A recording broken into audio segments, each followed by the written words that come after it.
PCOSच्या ट्रीटमेंटची खरी सुरुवात होते जेवणाच्या ताटातून, कारण लाईफस्टाईल मॉडिफिकेशन हे अत्यंत महत्त्वाचे असतात. ती आपली इनिशियल ट्रीटमेंट असते. त्यात सर्वात पहिलं येतं हा आपला आहार. तर ह्या आहाराविषयी आपण जाणून घेऊया डॉक्टर आरतींकडून, जी आपली डायटिशियन आहे.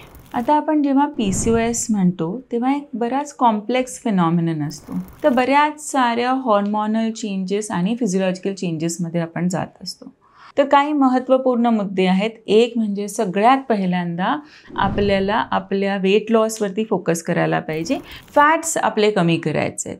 तर यासाठी महत्त्वाचं काय, सगळ्यात महत्त्वाचा रोल प्ले करणारे ते म्हणजे आपले इन्सुलिनचे रिस्पॉन्सेस ठीक करणे. त्यासाठी आपण जे कार्बोहायड्रेट किंवा कार्बोदके आपण ज्याला म्हणतो त्याचे राईट सोर्सेस निवडणं फार इम्पॉर्टंट आहे. नंतर महत्त्वाचे आहेत ह्यामध्ये ओमेगा 3 फॅटी ॲसिड्स, ज्या चांगल्या पद्धतीचे फॅट्स आहेत जे आपले हॉर्मोन्स रेग्युलेट करते. 5 to 7% वेट लॉससुद्धा आपल्याला आपले हॉर्मोन्स रिझॉल्व्ह करायला मदत करतात. या सगळ्यामध्ये इम्पॉर्टंट आहे की तुम्ही एक खूप छान लाईफस्टाईल जिथे स्लीप आणि क्वालिटी ऑफ स्लीप फार महत्त्वाची आहे